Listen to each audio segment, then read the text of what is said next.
घोटाळे समोर येत, कथितरित्या घोटाळे समोर येत आहेत, काय नवीन माहिती मिळते का तुम्हाला? काय आजचा लोकसत्ता, आजचा लोकमत, सगळी महाराष्ट्राची वर्तमानपत्र काढून बघा तुम्ही. प्रत्येक वर्तमानपत्रात एकच गोष्ट आली आहे, हेडलाईन आहे, अग्रलेख आहेत की महाराष्ट्रातलं सगळ्यात मोठं स्कॅम. मोठं याच्यासाठी म्हणते नंबरनी अनेक मोठी झाली, पण लाडकी बहीण आई वडिलांनंतर सगळ्यात पवित्र नातं कुठलं असतं तर ते भाऊ आणि बहिणीचं पवित्र नातं असतं. त्या पवित्र नात्याचा सगळ्यात मोठा अपमान जर कोणी केला असेल तर त्या महाराष्ट्राच्या सरकारने केला आहे. 4,800 कोटी रुपयाचा घोटाळा स्कॅम आहे हा, आणि ह्याची इन्क्वायरी, याच्यासाठी 3 गोष्टी केल्या पाहिजेत. एक, तातडीने एक व्हाईट पेपर, या सगळ्याचं ऑडिट आणि याचं इन्व्हेस्टिगेशन झालं पाहिजे. याचं कारण असं की माझे काही प्रश्न आहेत महाराष्ट्राच्या सरकारला की 2,38,00,000 महिलांना तुम्ही ही योजनेचा लाभ दिला, त्याच्यातल्या आत्ता 26 लाख म्हणजे 10% जास्त महिला या पहिल्या टप्प्यात इलेक्शन झाल्यानंतर बरोबर त्यांनी त्याच्यातून काढलेल्या आहेत. माझा प्रश्न आहे, काल तुमच्या सगळ्या चॅनलवर दाखवण्यात आलं की ह्याच्यात पुरुष देखील आले. आपण एक एक टप्प्याने घेऊया. मला सांगा, हे डायरेक्ट बेनिफिट ट्रान्सफर, हेच भारतीय जनता पक्ष आमची चेष्टा करायची. बघा, तुमचे प्रधानमंत्री कैलासवासी राजीव गांधीजी म्हणायचे की 1 रुपया इथून जातो आणि 10च पैसे पोचतात, हे आम्ही ऐकलेलं.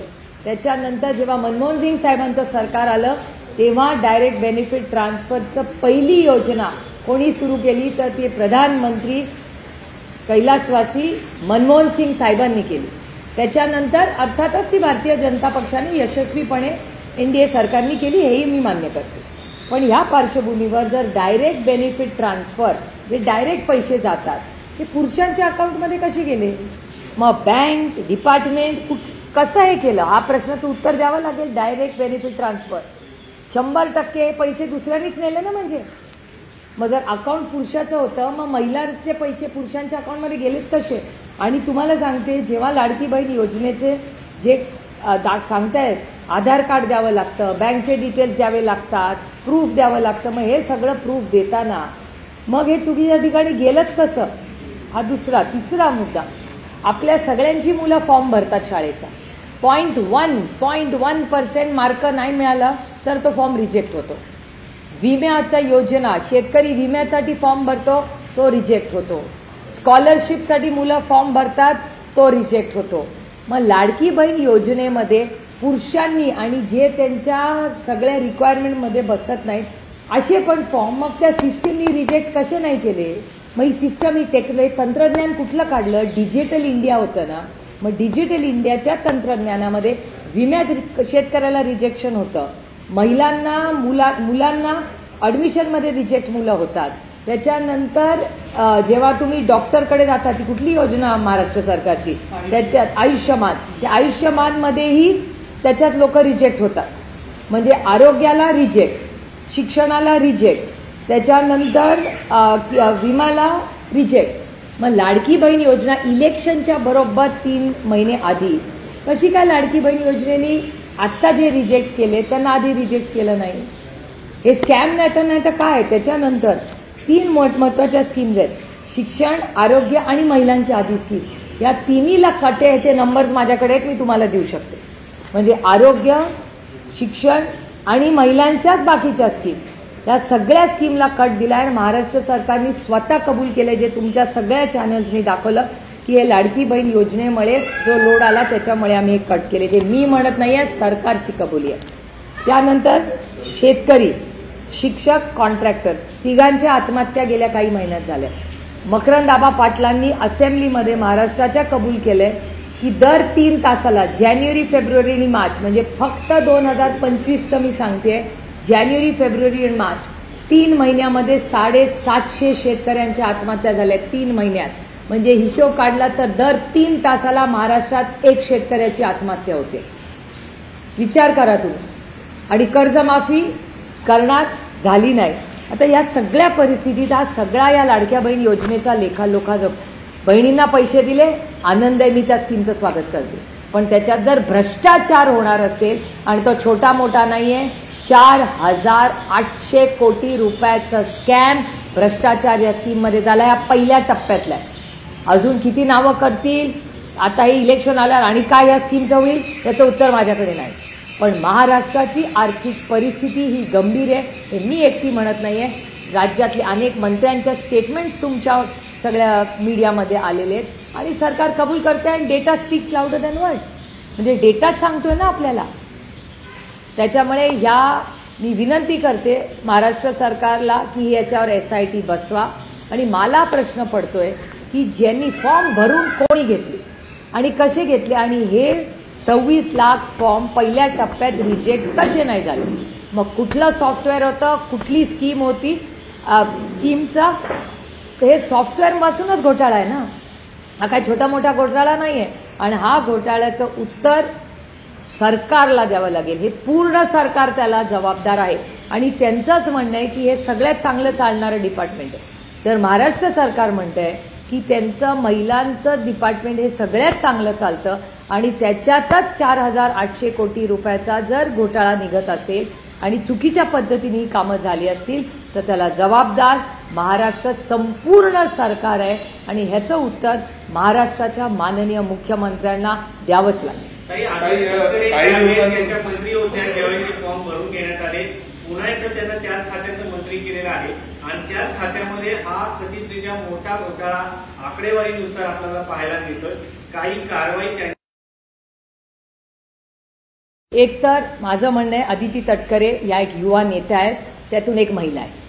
त्याच्यामुळे मी अदिती तटकरेवर कधीही काहीही आरोप प्रत्यारोप करणार नाही. कारण का मला माहिती आहे सरकार कसं चालतं. आणि तुम्हाला आठवत असेल की हे सरकारची जेव्हा स्कीम अनाऊन्स झाली तेव्हा सगळ्यात पुढाकार कोण करत होतं, त्यातले मंत्री, उपमुख्यमंत्री हे कार्यक्रम ड्राईव्ह करत होते.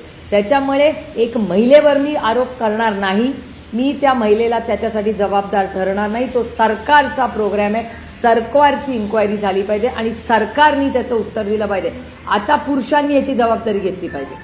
कारण का हा सरकारची जबाबदारी नाही आहे.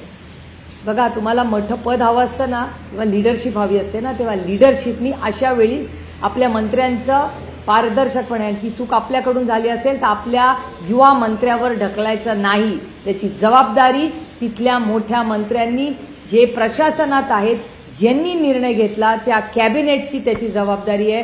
ह्याची जबाबदारी पूर्ण महाराष्ट्राच्या कॅबिनेटची आहे.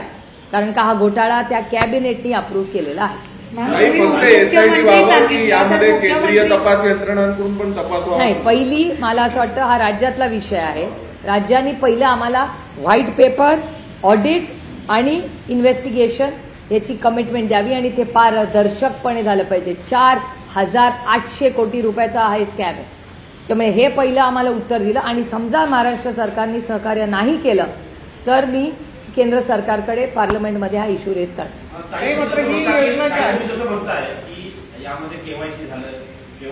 सांगते ना, पुरुष आणि महिला कळतात, याचा अर्थ असा होता की बँकवाले अधिकारी सहभागी आहेत का या संपूर्ण घोटाळ्यात? नाही, ते नाही मला सांगता येणार. काय पद्धतीने याचं डिस्पर्समेंट झालं, काय झालं हे माझ्याकडे उत्तर नाही. मी कधीही कुणावरही आजपर्यंत कधीही खोटे आरोप केले नाहीत आणि मी करणारही नाही. हे माझं राजकारण असतं. त्याच्यामुळे मी बँक इन्व्हॉल्ड आहे का काय मला माहिती नाही. हे बघा, जो डेटा महाराष्ट्र सरकार देत आहे त्याच्यातूनच दिसतंय की 4,800 कोटी रुपयाचा स्कॅम आहे हा. मग हे पैसे कुठल्या पुरुषांना गेले, कुणाला गेले आपल्यालाच कळणार. पण हे काय हे राऊंड ट्रिपिंग होतं, 4,800 कोटी रुपयाचं राऊंड ट्रिपिंग केलंय का असंही असू शकेल, आम्हाला नाही माहिती. याची उत्तर आपल्याला सरकारने दिली पाहिजे. म्हणून याची इन्क्वायरी झालीच पाहिजे.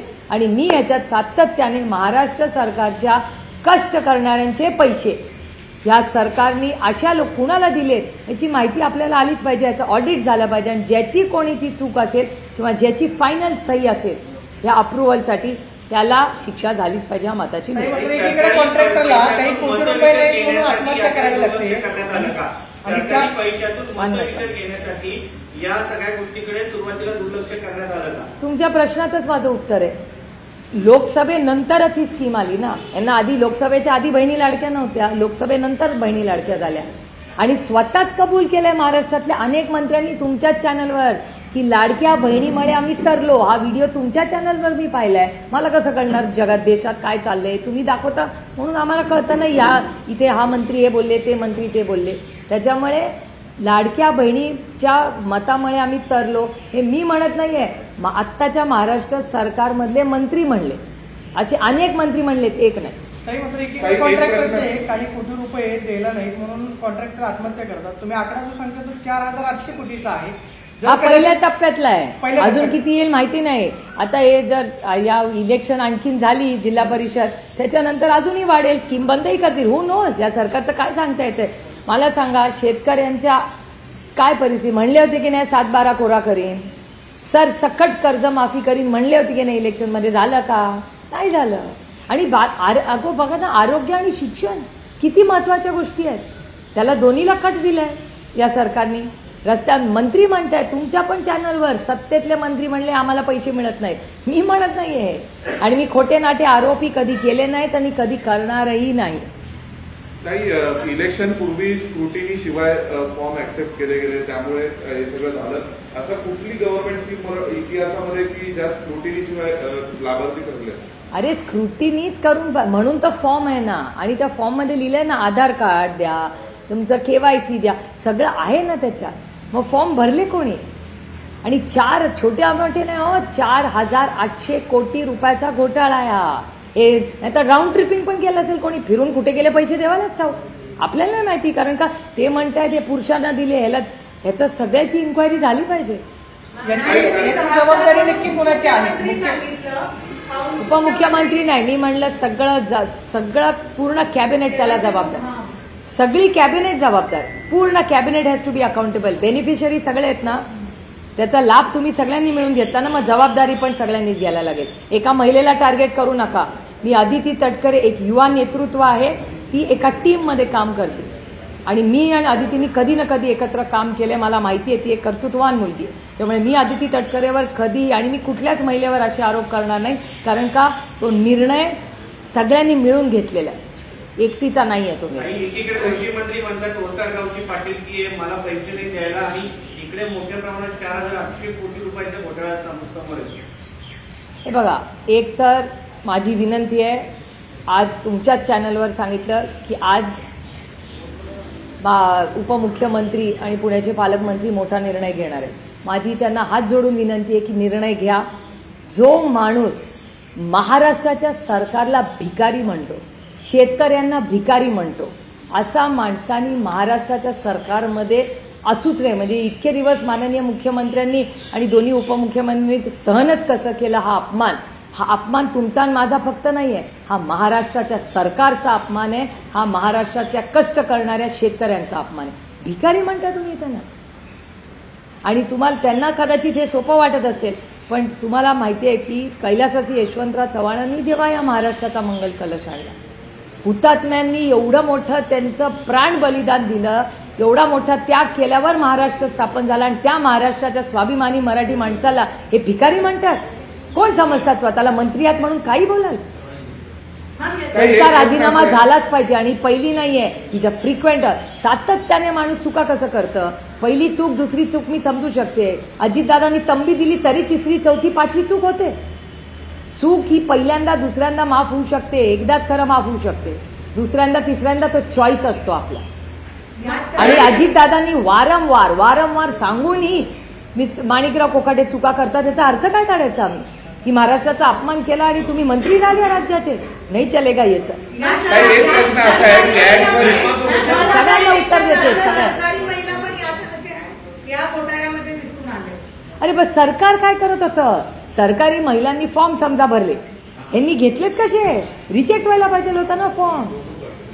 माझा प्रश्न असा आहे की तुम्ही काहीतरी करेक्ट म्हणजे फॉर्म. आता मी जर फॉर्म भरला कशासाठी, तुम्ही फॉर्म बघून भरा ना कुठलाही, 1 सेकंडमध्ये रिजेक्ट होतो फॉर्म. विम्याचा फॉर्म होतं की नाही शेतकऱ्याचा रिजेक्ट, ऍडमिशनचे होतात की नाही रिजेक्ट. आणि त्या IIT IIM ला कधी चालतं का वशिला कुणाचा? तीच सिस्टम आहे ना. डिजिटल इंडिया एवढं मोठं AI आहे. आता इथे मी बोलतेय तुमच्याशी, संपूर्ण महाराष्ट्रातला प्रत्येक चॅनल लाईव्ह दाखवतं. एवढं तंत्रज्ञान पुढे आलंय आता. एवढं तंत्रज्ञान असताना, एवढं पारदर्शक कारभार असताना 4,800 कोटी रुपयाचा एवढा मोठा घोटाळा, आणि तो पण बहिणींच्या नावाने. अहो, त्या पवित्र नात्याचा तरी काहीतरी मान ठेवावं. ही दुर्दैवी आणि खूप म्हणजे अस्वस्थ करणार आहे. काही दिवसांपूर्वी कॅगचा रिपोर्ट आला. कॅगच्या रिपोर्टमध्ये पण म्हटलं गेलं एक्साईज डिपार्टमेंटने जवळपास 120 कोटीचा लायसन्स रिन्युअलचा महसूल बुडवला. IRBला चुकीच्या पद्धतीने 70 कोटी माफ करण्यात आले. तर त्यामध्ये खूप ताशेरे ओढण्यात आले. नाही, CAGचे रिपोर्ट हे सिरियसली घेतलेच पाहिजे. जे रिपोर्ट येतात त्याची माहिती आणि फॉलोअप मी स्वतः घेते, कुठलंही डिपार्टमेंट असू दे. म्हणजे एक्साईजचा मी माझा अनुभव सांगते. हिंजवडीला म्हणजे माझाच लोकसभा मतदारसंघ आहे, तिथे शाळेच्या समोर, बरोबर शाळेच्या समोर बार आहे. मी कलेक्टरांना सांगितलंय की जर तुम्ही ही सगळी जी दुकानं अशी आहेत दारूची, जी शाळांच्या समोर आहे, हे बघा, देश नियम कायद्याने चालतो. ना तुमच्या मनाने ना माझ्या मनाने, तो नियम कायद्याने चालतो. जर सुप्रीम कोर्टाचा आणि राज्याचा आणि देशाचा निर्णय आहे की शाळेच्या समोर आजूबाजूला जवळ दारूचं आणि सिगरेटचं दुकान असता कामा नये, तर नाही. तुम्हाला चालेल का तुमच्या मुलांच्या शाळेच्या समोर बार चाललेला? नाही चालणार ना. मग त्या शाळेने का ते सहन करावं? कुठलीही शाळा असू दे आणि कुणाचीही असू दे, जे नाही चालेल. एकनाथ खडसे यांच्या जावयांवरती मराठी संपूया आणि मग रेव आरोप करण्यात आला. त्यांचं एकनाथ खडसेंचं असं म्हणणं आहे की त्याच्यामध्ये DJ नाही, लेझर नाही, घरगुती पार्टीला तुम्ही रेव पार्टी कशी काय म्हणू शकता? ते असे म्हणाले की पाळत ठेवली जाते. खरंच पुणे पोलिसांच्या कारवाईवरती तुमचा संशय आहे का? पुण्यामध्ये एवढ्या मोठ्या घटना घडल्या, तुम्ही त्या जवळून अनुभवलेल्या आहेत. आरोपी सापडायला जवळपास 1 महिना लागला, मात्र घरी जाऊन रेड टाकण्यात आली आणि त्याला रेव पार्टी म्हणण्यात आली. याकडे कसं पाहता? हे खूप दुर्दैवी. एक तर लोकांच्या कुटुंबात जाणं हे मला तरी पटत नाही. म्हणजे हे कुठल्याही म्हणजे आपली एक लक्ष्मण रेखा असते प्रत्येकाची, आणि आपल्यावर झालेले संस्कार, राजनीती एक तरफ आणि आपले वैयक्तिक संबंध एक तरफ. आपली माझी सगळ्यांची वैचारिक लढाई आहे, वैयक्तिक लढाई नाही. मी कुणाबद्दलही वैयक्तिक बोलत नाही आणि मी कधी वैयक्तिक कुणाबद्दल बोलणारही नाही. हे माझे संस्कारच नाही. पण त्याचबरोबर एखाद्या घरामध्ये कोणी काय करतं त्याच्यावर तुम्ही जाऊन रेप पार्टी म्हणून करत असाल तर हे मला असं वाटतं चुकीचं आहे. कुणाचं का असेल तो अधिकार, सगळे 18 वर्षाच्या वरचे, 21 वर्षाच्या वरचे होते ना तिथे, सगळे म्हणजे स्वतःच गेले होते ना, कोणी कोणाला पकडून तर नेलेलं नाही. आणि त्या सॅम्पल्समध्ये मला नाही वाटत माझ्या म्हणजे वर्तमानपत्रात आलेलं जे आहे त्याच्यात कुठे काय ड्रग्ज हे ते काहीच नाही दिलेलं, काहीच नाही आहे त्याच्यात, कन्झम्पशन नाही आहे, काहीच नाही आहे. मग आरोप कसले? आणि दुर्दैव आहे की महाराष्ट्राचं राजकारण इतकं गलिच्छ झालंय की एखाद्याच्या नवऱ्याचं पर्यंत हे पोचतं. म्हणजे आता माझा नवरा असेल, रोहिणीत अनेक असतील, भारतीय जनता पक्षाच्या अनेक कर्तृत्ववान महिला असतील, शिवसेनेतल्या कर्तृत्ववान महिला असतील, काँग्रेसमधल्या कर्तृत्ववान, आमचे नवरे बरेच जण असे आहेत ज्यांचे आमचे नवरे त्यांचा राजकारणाचा तीळ मात्र काही संबंध नाही, दूर दूर तक संबंध नाही. अशा किती महिला आहेत या देशात, काश्मीर टू कन्याकुमारी, आणि सगळ्याच पक्षांमध्ये. आता तुम्ही आमच्याबद्दल काही बोलू शकत नाही म्हणून आमच्या नवऱ्यांना अटॅक करणार, ज्यांचा एक तर राजकारणाशी काही संबंध नाही आणि त्यांचा आमच्या कामाशीही काही संबंध नाही. आमच्या कुटुंबांना काही स्वतःचं आयुष्य जगायचा अधिकार नाही, त्यांच्यावर तुम्ही खोटे नाटे आरोप करणार. इतकं गलिच्छ राजकारण झालं आता की तुम्ही आम्हाला अटॅक करणार नाही तर आमच्या कुटुंबाला अटॅक करणार. हे खूप दुर्दैवी आणि त्याचा मी जाहीर निषेध करते. राज्यात शेतकऱ्यांची दुरावस्था आहे आणि तसेच अजित पवार यांनी आज संध्याकाळी त्यांच्या वाढदिवसाच्या निमित्ताने स्नेहभोजन बोलवलं आहे. तिथे सगळे उपमुख्यमंत्री, सगळे मुख्यमंत्री वगैरे सगळे जाणार आहेत. तुम्ही हे कसं बघता? इतक्या घोटाळे निघतात, इतकी दुरावस्था आणि एका ठिकाणी इतकं चांगलं स्नेहभोजन ताजलँड जाईल. त्यांचा पक्षाचा अंतर्गत प्रश्न. एक प्रश्न असा आहे की काल तुमचं भाषण ऑपरेशन सिंदूर विषयी अतिशय बॅलन्स होतं, पण काँग्रेसकडून काही जणांकडून असता प्रणिती शिंदेकडून वगैरे असं म्हटलं गेलं की हे झालंच नाही सिंदूर, हे तर मीडियाला हाताला धरून काही ना काहीतरी प्रोपगंडा केला. हे बघा, एका सशक्त लोकशाहीमध्ये प्रत्येकाला आपलं मत मांडण्याचा अधिकार असतो. डिबेटमध्ये देशासाठी आम्ही 50 खासदार एक झालो, ज्याच्यात काँग्रेसचेही खासदार होते. आम्ही म्हणजे ज्या डेलिगेशनमध्ये मला काम करायची संधी मिळाली त्याच्यात काँग्रेसचे 2 वरिष्ठ नेते होते, मनीष तिवारीजी आणि आनंद शर्माजी. आम्ही सगळे एकत्र म्हणून देशासाठी आम्ही एकत्र आलो होतो. आणि जी परिस्थिती झाली, आणि मी तुम्हाला खरं सांगू, ऑपरेशन सिंदूर ह्याच्यापेक्षा हे ऑपरेशन सिंदूर झालं कशासाठी, त्याच्या मागचा इतिहास महत्त्वाचा आहे. ते पहलगामचा अटॅक. आणि माझी विनंती आहे तुम्हाला, तुम्ही कधी पुण्याला गेला ना तर जरूर आसावरी आणि कोणाला भेटा. आसावरी जगदाळेचे वडील ज्या पद्धतीने गेले, त्याची आई आजही मी तुम्हाला त्यांचा एक पॉडकास्ट देते, जरूर तो प्रत्येक भारतीयांनी, प्रत्येक माणसानी, ज्याच्यात माणुसकी जिवंत आहे त्यांनी तो पाहिला. काय त्या कुटुंबाची चूक आणि तिला काय उत्तर देऊ मी काल माझ्या भाषणात तेच सांगत होते की हे सगळं झालं, आर्मीनी चांगलं काम केलं, आपण अटॅक केलं, सगळं झालं, पण आसावरीचे बाबा आणि कुणालचे बाबा यांना नाही ना आपण परत आणू शकत. त्यांना काय उत्तर देऊ मी, ते मला नेहमी विचारतात, ताई त्या आतंकवाद्यांचं काय झालं, हा प्रश्न आहे ना. अजूनही ते कोण लोक होते, 4 कुठून आले, कुठून गेले, काय झाले अजूनही आपल्याला माहिती नाही. त्यामुळे हे खूप चिंताजनक आहे. आणि हा सगळा जो डिबेट होता हा फक्त कुणाचा यशाचा नव्हता हो, काही घरं उद्ध्वस्त झाली त्याची चर्चा आहे. त्याच्यामुळे ते सगळं डिबेट गांभीर्यानेच घेतलं पाहिजे. अर्थातच कुठे गेले पैशाचा ऑडिट झालं पाहिजे आणि मिळाले पाहिजेत ना. असं कसं होणार, 4,800 कोटी रुपये, काय छोटी अमाऊंट नाही आहे ती. हे पैसे गेले कुठे.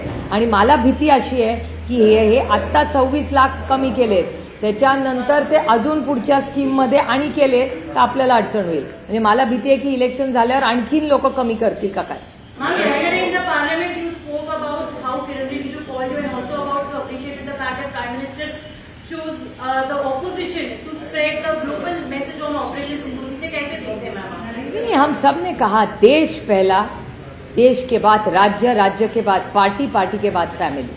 तो हम सब यहाँ जो पहलगाम अटैक के बाद साथ रहे वो देश के लिए रहे. ये सब जो हमने किया वो भारत माता के लिए किया, देश के लिए किया. मैम इसके अलावा साथ साथ आपने कहा कि आपके डेलीगेशन में मनीष तिवारी जी भी मौजूद थे और आनंद शर्मा जी भी मौजूद थे. उन्होंने भी अपने कई सारे अनुभव वहाँ पर आपके साथ महसूस किए होंगे कि कैसे ग्लोबल स्टेज पर रिकॉग्निशन आपने इंडिया को दिलवाई. साथ ही साथ उनका आज ये कहना है कि कहीं ना कहीं जब बोलने की बारी आती है तो कांग्रेस आज में बोलने नहीं दे रही है. इस पर आपका क्या कहना है मैम? और साथ ही वो अंतर्गत, वो कांग्रेस का अंतर्गत मामला है ना. कांग्रेस किसको पार्लियामेंट में डिबेट करवाएगी वो कांग्रेस डिसाइड करेगी. हमारे पार्टी का हम डिसाइड करें, कांग्रेस का कांग्रेस करेगी. वो नहीं पता मुझे, वो कांग्रेस का अंतर्गत मामला है. ठीक है मैम, कांग्रेस का अंतर्गत 2-3 सवाल खड़े हुए. ऑपरेशन सिंदूर पे चर्चा लोकसभा में चल रही, राज्यसभा में आपसे शुरू होगी. एक कि ट्रंप ने और अमेरिका ने मध्यस्थता की, विदेश मंत्री हो या रक्षा मंत्री, उन्होंने साफ साफ कह दिया कि कोई मध्यस्थता नहीं हुई. इसके अलावा ये सवाल भी खड़े किए जा रहे, जैसे शिवसेना यूपीटी के संजय राउत जी ने भी कहा कि राजनाथ सिंह ने कहा कि हमारा इरादा जमीन लेने का नहीं था. वो कह रहे हैं कि पीओके लेना नहीं चाहते. ये आरोप लग रहे हैं. इन मसलों पे कैसे देख रही हैं? नहीं, मेरे ख्याल से आज भी और 2 आने चाहिए. अमित शाह जी भी बोलेंगे, प्रधानमंत्री जी बोलेंगे, राहुल जी बोलेंगे, प्रियंका जी बोलेंगी, अखिलेश भैया बोलेंगे, तो बहुत डिबेट आगे भी बढ़ेगी. तो देखते हैं माननीय प्रधानमंत्री का एक बार पूरा जब आ जाएगा स्टेटमेंट, उसके बाद ही बोल सकेंगे कि एग्जैक्टली क्या सरकार की लाइन है. Ma'am, but you were saying that it was his greatness, Prime Minister's greatness, that he showed faith in opposition leaders to lead the delegation that went to India's partners after Operation Sindoor. What was the reason you mentioned it in the parliament? I have no idea. You have to ask the Honourable Prime Minister that. But clearly, for all of us, it was to serve the nation. That's exactly what Kiran Rijiju said, that you have to give 10 days for the nation. And we all gave, wholeheartedly we gave it, because it was not about our ideologies, it was about my country. Ma'am क्या believe करती है कि सरकार जो कह रही है कि ट्रंप या अमेरिका की मध्यस्थता नहीं थी, वो सही कह रहे हैं? उनकी बातों से आप लोग अब नहीं, मेरे ख्याल से डिबेट अभी चल रहा है, डिबेट पूरा तो होने दीजिए, उसके बाद विस्तार से बात करेंगे. Thank you. नो, पार्लियामेंट जाना है क्या? नो, हाथ बताना.